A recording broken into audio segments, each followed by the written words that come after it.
Hey, this is Sebastian from Yinscapes, and today I have a package that I want to open and show you. It's from Kremer Pigmente, which is a company that is also located here in South Germany. They have this logo. And basically they are producing high quality pigments for restoration, such as church restorations and historical correct pigments. For example, lapis lazuli. And yeah, I ordered some pigments here and I would like to show you. So, without further ado, let's get into it.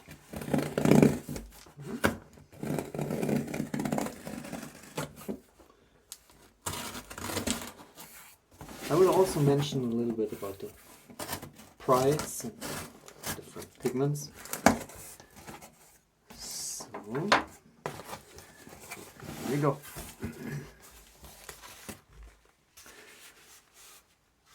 Okay. So if you have looked around a little bit and maybe also followed me, you know that I'm a blue painter mostly. If I use colors, I mostly use blue hues and blue paints. So I ordered mostly blue and greenish pigments, but also some in the complementary spectrum. That's an ochreish. So let's pull them out. Wow. Very excited about this. Oh yeah, and I have something other special here, which I will talk about later. This is Gofun, which is a traditional Japanese white pigment made of oyster shells. It's the white pigment that is used in Japanese Nihonga style painting. So very curious to try this out. Okay, and here I have some bottles for proper storage and everything, because I don't like the bags. This is not the first time I order pigments from Kremer Pigmente, but it has been a longer time now since my current situation was not I didn't have the storage place and a real painting room place where I could store all the different pigments, so it was more convenient for me to use ready-made paints. But it's a great passion to make your own paints when you start painting. Or maybe not when you start to painting, but when you're painting for a while and you want to, well, dive more deep into the process of creating your artwork. So, what do we have here? Okay, mainly I can separate those. I think they have already separated it here. Oh no, but if I look here I can see now. Okay, so it's not completely in order. So I will show you. So mainly what we've got here are earths. Different earth pigments from different countries. Most of them are traditional, are used in traditional paintings, just as oil paintings and, you know, the very classic paintings. I have a very classic pigments in here, such as, for example, the English red, English rot, which is a red earth that is burned, so it has a tonish color to it. ceramic-like. Yeah, so basically those are different earths. Okay, here we have another very classic, which is umber, burnt. And they have a lot of variety in Kremer pigments. They offer a lot of variety. Maybe I open one of these just to show you a little bit of a better color impression. And not through the plastic. So let's open these.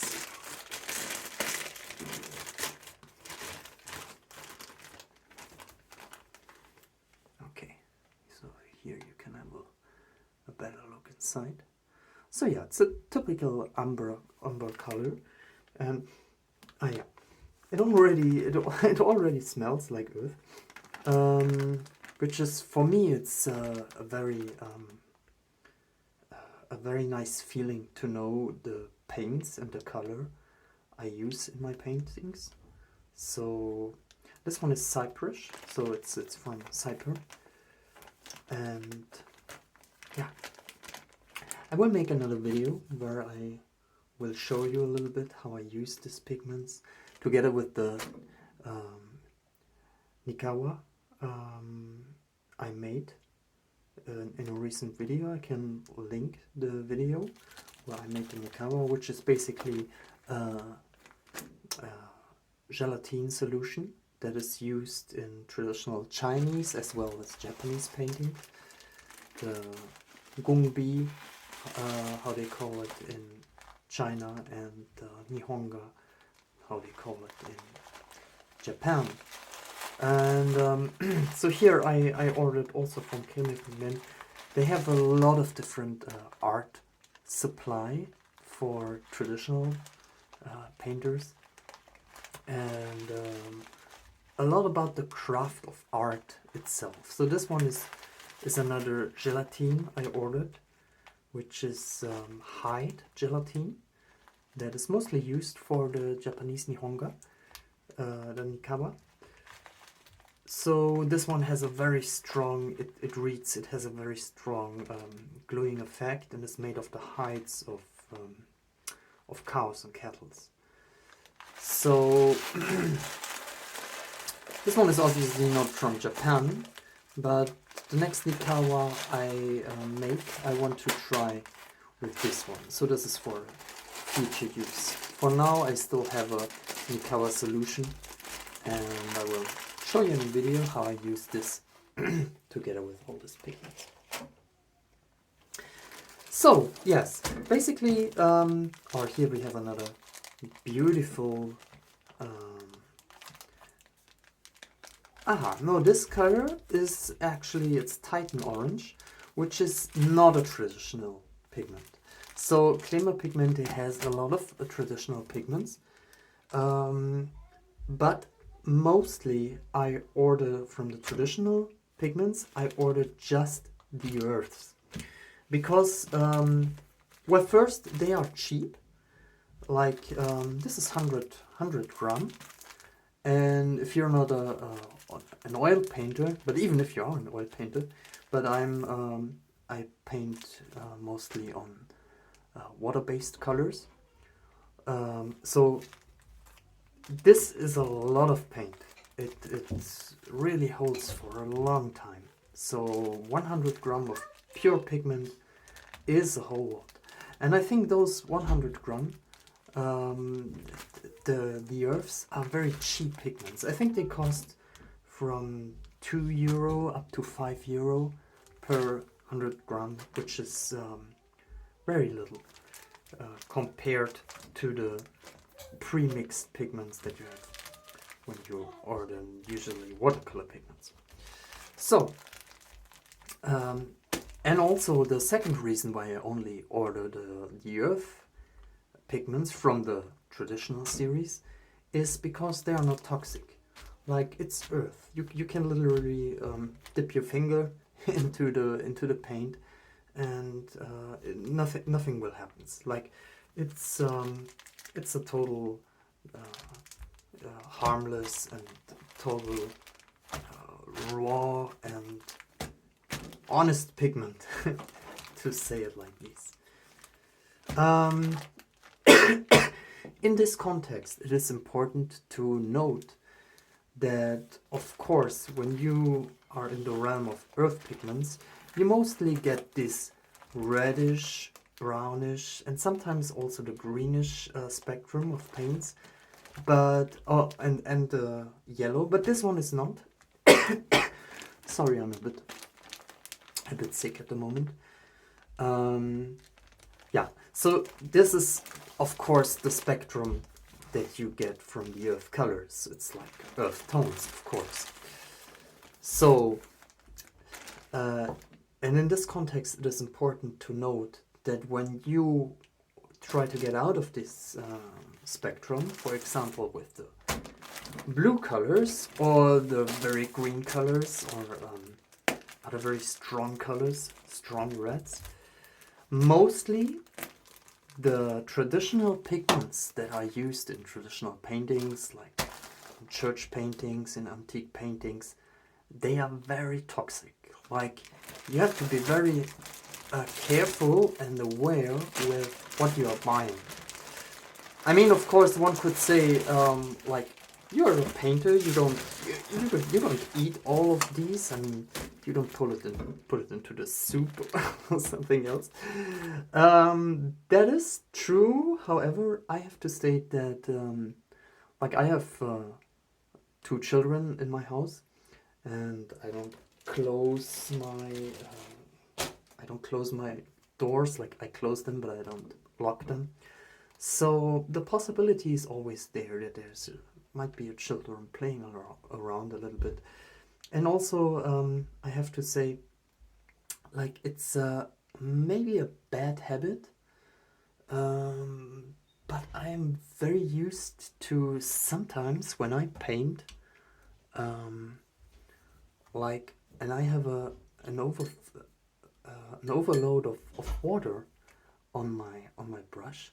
I pull it through my lips, like in this manner, but through my mouth, through my lips, to first get the tip of the brush very sharp again, and second, to remove the overflow, the not necessary water. So that's definitely a thing you could work on. Like, you can have something like these, and I think most people will have something like these, or just a simple tissue or something, where you put the brush into the water and then you like make it dry like this. But I noticed that, especially in the Gongbi painting or in the Nihonga painting, where you use 2 brushes similarly at the same time. Like, I often use my brushes like these. Like, you hold the chopsticks, the Chinese chopsticks for eating. So one brush is loaded with water, while the other brush is loaded with pigment. I can show you in another demonstration. And so I have to handle these 2 brushes by itself. Like, for example, if I can demonstrate it now. Let's have here a little bit of pigment and just a little bit of some paper. Doesn't need to be the best paper. Oh, wait a minute. Okay. So it's a bit chaotic now here, but just for a quick demonstration, it's okay. So what I do is I will load my one brush with paint. Then I go ahead and, like, apply the paint something. And usually in the Nihonga or in the Gongbi style, now what I want to do is, while this paint is wet, I want to move it around with the other brush, which is not loaded with pigment, but it's only loaded with water. And I would switch between those 2. So I would, like, okay, make a sharp edge here, and while it's still wet, go down with the water brush and water the bottom side down to get a very smooth and soft gradient. So, for example, like these. It's not so good working here because the paper is not good and the paint is sucking into the paper too much. This is the reason why Japanese and Chinese papers for this particular style of painting, like the Gongbi and the Nihonga, are prepared with sizing, which they use also the gelatin solution and as a basis for the sizing. I can make another video about this too. So yeah, basically now I have explained why I want to have a very minute control about the amount of water I have in my water brush. And yeah, sometimes it's in habit that I like take it in the mouth and just wipe up a little bit of the water, and I can feel and I can control the amount very well. So yeah, you could get I could get rid of this habit. I could work around, but honestly I feel quite comfortable with it. And this is one of the reasons why I only want to have pigments that are not toxic. Like, it's not that you should eat these pigments anyway, like just because they are not toxic, you know, you take a spoon of it and you eat it. No, that's not the way. I mean, it's for painting and not for eating. But if you by some situation or some mistake, if you consume a little bit of this pigment, it will not kill you, it will not harm you that much, and the herbs, they will do nothing at all. It's like, so that is the reason why for the strong colored pigments like the blues and the turquoise and the strong greens and red one, I don't stick with the traditional pigments, because the traditional pigments like lapis lazuli or for example, there are a lot of pigments with plum inside. They are quite toxic, and you have to be very careful with the application. Also, when you mix the pigments, for example, with the Nikawa for making the paint, you would have to wear a mask to not respire some of these pigments. And I don't want to, like, I like to of course you need to work with a certain order and with a certain how do you say, you have to work clean in your studio, on your painting place, but I don't want to have it sterile. Like, I don't want to have the feeling like I'm working in a clinic or in a laboratory or somewhere else. So clean, yes, but not too clean, please. So yeah, that is the reason why I ordered this non-traditional pigments. And again, they have a lot of offerings from the non-traditional pigments, and most of them are also very cheap, which is the second big advantage of the non-traditional line for the colored pigments, because they are almost in the same range like the earth pigments when it comes to the price. I think like Myrolin Blau, which is Prussian blue. I can look on the order what they cost here. Oh, let's take a look.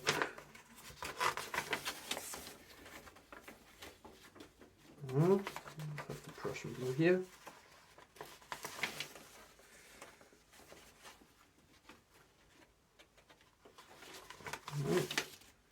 Oh, where is it? I have not found it. Oh, for example, the umber, which I have here, it costs €3.20 for the 100 grams, which is obviously quite cheap for painting materials, painting pigments.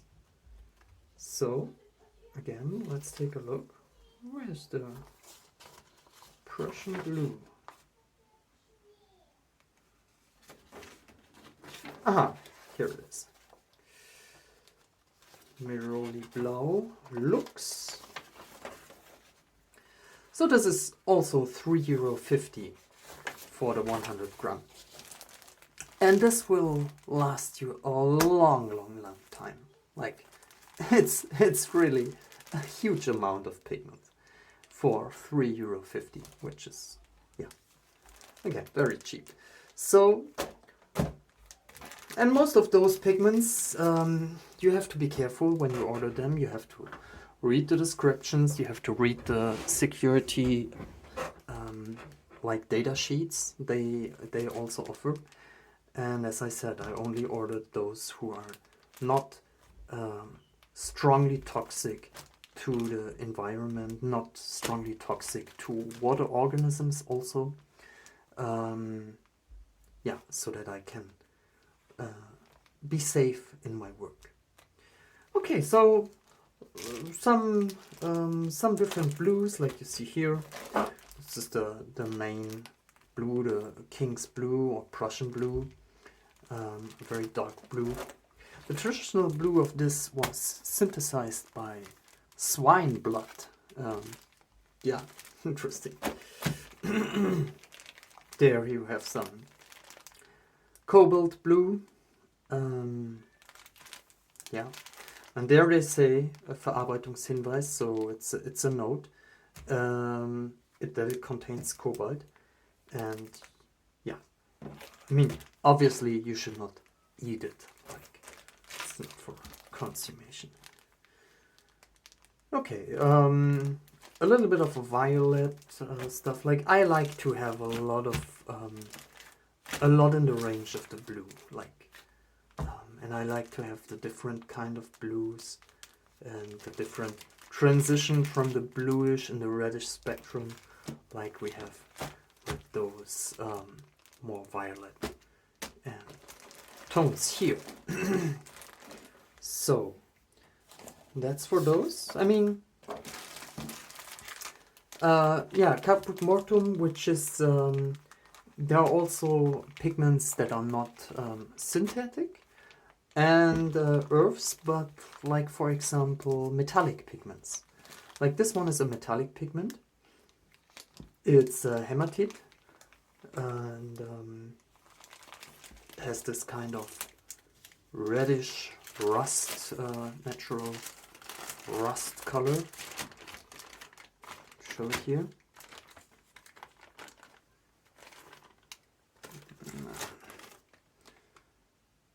So a very lovely pigment for earths and rocks, and it also fits quite well into the blue range because it has this violet, like cold reddish touch to it. Okay, and then we go from the blue spectrum into the other direction, which is more into the from the blue into the light blue, like cobalt turquoise, for example. By the way, this is the same pigment, the same chemical pigment that will be used, that is used in a lot of watercolor tubes, premixed tubes. Like for example, if you order Winston & Newton or Schminke or something else, like this is, they often have this cobalt blue turquoise. I think they also have the same names, like the pigment. Okay, yeah, so for the greens the same as for the blue. Like I have a nice transition here from the blue to the greenish spectrum. Oh, and here we have another earth. Like that's beautiful. It's a beautiful green. I think if you would order this as watercolor, as a pre-mixed watercolor, color. Probably it would be named something like, it's very close to olive green, I think. I have some olive green here, some pre-mix still, and it has the same tone, the same color, like, and this is an earth. Look at this, like, beautiful, beautiful color, and it's just an earth, and it's, yeah, it has a very, how do you say, it's a very nice connection to have to your colors when you know what you're painting with. And of course you can mix those colors together, like when you want to mix a different tone, you can mix them, but I tend to keep my powers and my colors mixed together with it. I tend to keep them raw, so if I mix those colors, I only mix them right before painting, and I don't pre-mix some tones of these. And as I excuse me, as I have said, I'm a water-based painter, so I have no idea how an oil painter would handle this, but I guess it would be kind of the same, because when you pre-mix the colors before you have to know what you're doing, otherwise you will end up with some dirty brownish mixes, which can be useful in paintings. Like, they're very important in paintings, like the midtones and all of these colors that keep colors communicating with each other. So the muted colors, the grays, the different grays, but you don't want to have them pre-mixed. So. Okay, and so here we have some little bit more expensive colors. Like the price range is not they are not the very expensive colors, but like here we reached the 10 euro or maybe 50 euro per box, which is only 20 gram. So as you can see, like 20 gram for like 15 euros, and here we have 100 gram for €3.50. And this is mostly due to the price of the production of the pigment. Like some pigments are easier to be produced, some are more complicated from the chemical reaction. And yeah, like for example, here we have a China Citron Rot Magenta, which is a very strong magenta color. Like if I open it here, and you can see, maybe, I hope you can see it, like it's a very strong red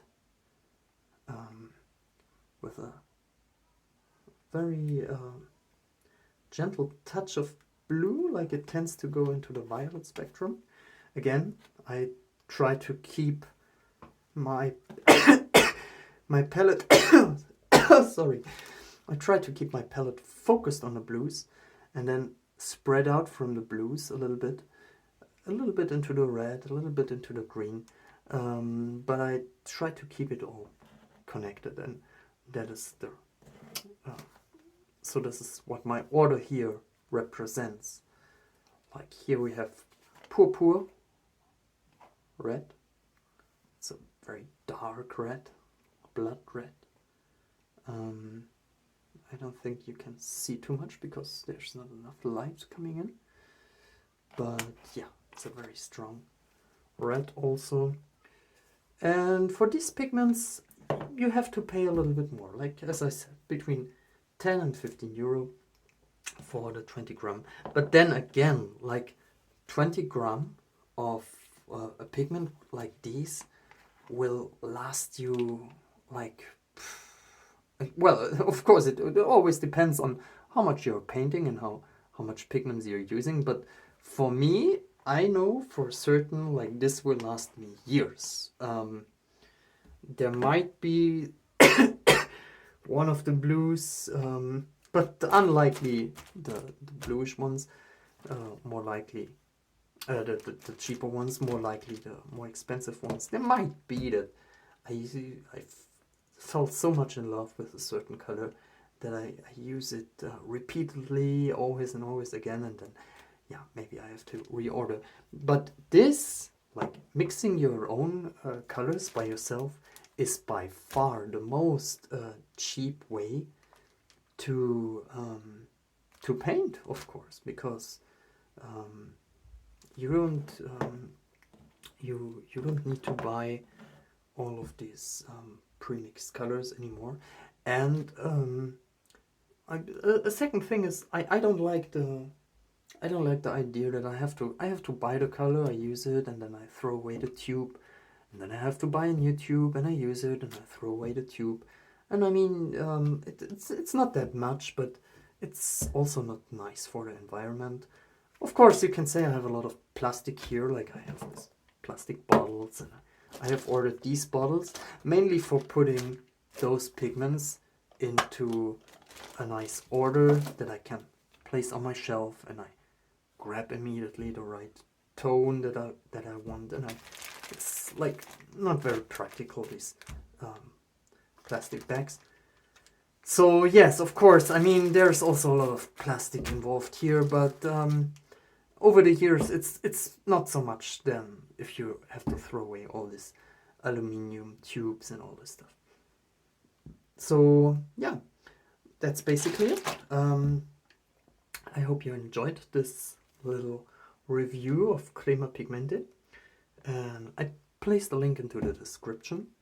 And of course, I will be happy to make some future videos about the usage of these paints, of these beautiful pigments, how I use them together with the Nihonga or the gelatin solution for the Japanese or the Chinese painting style. And yeah, I'll be happy for feedback. I make a different video about this one because it's also white pigment, but this one really stands out. It's a very traditional Japanese stuff, and it's also a little bit of different in the kind of how you use it and how you mix it with the Nihonga. It's a little bit different than to the colors, so I make a separate video for this one. So yeah, that's it. I hope you enjoyed it, and stay tuned and have a nice time. Bye.